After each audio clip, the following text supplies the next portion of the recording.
Welcome to Sailor Moon 101.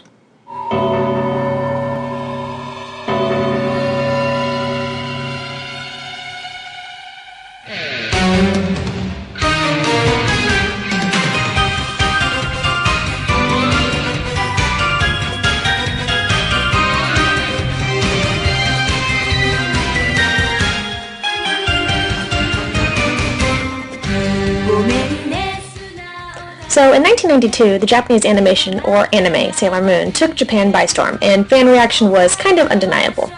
The series ran for over 200 episodes, had 3 feature films, 1 television special, a live-action TV adaptation that we're not really going to go into, and in 2014, the series was rebooted as Sailor Moon Crystal. Now, in its inception, Sailor Moon was not originally an anime, but a comic book or manga. Pretty Soldier Sailor Moon was published from 1991 to 1997. And was written and illustrated by Naoko Takeuchi, who has amassed a boatload of cash from the merchandise and to this day still holds the creative rights over the entire Sailor Moon universe. Pretty Soldier Sailor Moon received worldwide critical acclaim and sold over 35 million copies, making it one of the highest-selling manga series ever. Now, Sailor Moon isn't just an amazing anime, and let's be honest, a life-changing global phenomenon. Okay, so maybe that life-changing global phenomenon only applies to me and 1,000 cosplayers. Lots and lots of cosplayers. It's also a platform for social and cultural issues. And they can also have they can also be very applicable to the therapeutic process. But before we actually talk about the details of that, we need to find out the storyline so you can understand exactly what Sailor Moon really is. So the story starts out with Usagi Tsuneko. She's a below-average middle school student who loves to eat, loves to sleep, is kind of a klutz, and is always running late. One day she befriends this talking cat named Luna. She can talk. And Luna gives her a magical brooch, which she uses to transform into Sailor Moon, the pretty guardian soldier destined to save the Earth from the forces of evil. Luna and Usagi work together and assemble a team of fellow sailor soldiers, or pretty guardians. And their mission on Earth is to find their princess and protect the legendary Silver Crystal. Along the way, they encounter the studious Amy Mizuno, who transforms as Sailor Mercury, Rei Haino, a local shrine maiden, who awakens as Sailor Mars, Makoto Kino, a transfer student and all-around badass, who awakens as Sailor Jupiter, and finally, Minako Eno, an inspiring young idol. Speaking of idols, an idol in Japan, in Japanese pop culture, is an entertainment personality marked as someone to be admired, usually for their cuteness or coolness. Kinda like these girls. Also, this band, Memorial Clover Z, was recently voted the best idols of Japan for 2014-2015. The fact that they are dressed like Sailor Scouts, probably not a coincidence, just saying. Anywho, back to our regular scheduled programming. So, Minako Eno is Sailor V, aka Sailor Venus. She arrives on the scene with her talking feline companion Artemis, yes, another talking cat, who also introduces her as the Moon Princess the Sailor Soldiers have all been looking for. And they're all like, wow. So, around this time, Usagi is also running into this guy, like she literally runs into him, Mamoru Chiba. And at the same time, Sailor Moon keeps getting rescued by this caped masked man named Tuxedo Mask, or Tuxedo Kamen in Japanese, and she starts to fall in love with him. By the way, it is not a coincidence they look exactly the same. Anywho, so they're all fighting this great evil together, which turns out to be the Dark Kingdom, run by this chick, Queen Beryl, and her team of generals, the Four Knights, who are trying to steal the Silver Crystal to awaken this imprisoned evil entity called Queen Metalia, who actually destroyed the Silver Millennium in their previous lives, where all of the Sailor Scouts lived together as. Yeah, destruction.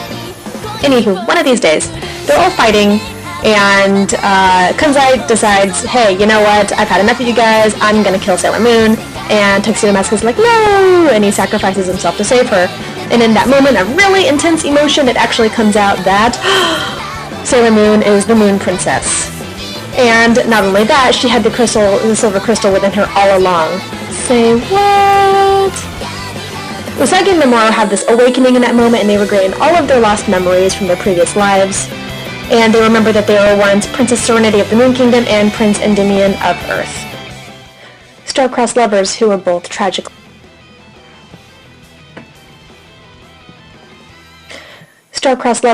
both tragically killed.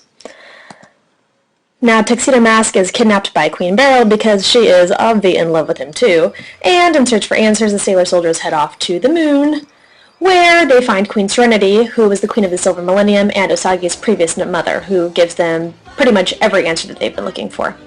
She was also the one who sent them into the future to be reborn through the power of the Silver Crystal. Armed with knowledge and a giant sword, the Sailor Soldiers head off to the North Pole to defeat the Dark Kingdom. Eventually, Sailor Venus kills Queen Beryl with the sword, or if it's the anime version, Sailor Moon does, or if it's the other anime version, Queen Beryl turns into this giant creature of evil, and then all of the Sailor Soldiers kill them together. But for the sake of consistency in the manga version, all of the Sailor Soldiers sacrifice themselves in an attempt to destroy Queen Metallica, and then Sailor Moon uses the power of the Silver Crystal to kill her and resurrect all her friends. And they live happily ever after. Just kidding, that's only the first season. And this is where the original anime starts to differ from the manga a little bit because of timing. So if you remember, Naoko Takeuchi was still writing the comics when Sailor Moon first aired in Japan. And the anime only followed each manga's release by a few months, so the animators from the original series had to buy some time so they didn't surpass this story. And in the original series, this is where the Dune Tree comes in, which is about these two alien siblings who arrive on Earth in, you guessed it, a giant menacing tree. There's also a weird incestual thing going on.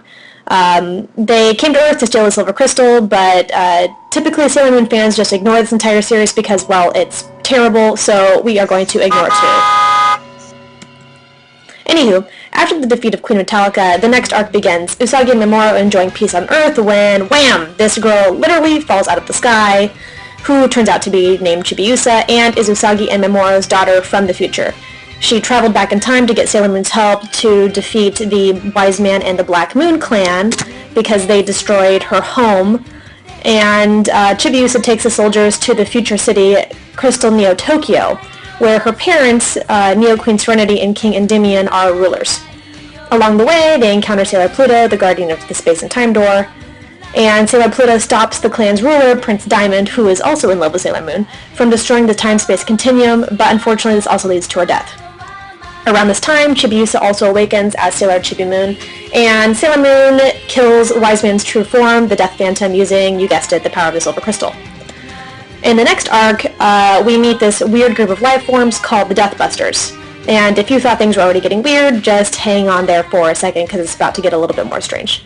The Deathbusters were created by this deranged Professor Tomo, who has this desire to bring this entity, Pharaoh 90, to Earth to merge it with the planet because science, I think? I don't know. Anyway, Tomo's daughter Hotaru is absorbed by the entity Mistress 9, who is the key to opening the gateway that Pharaoh 90 is going to come through.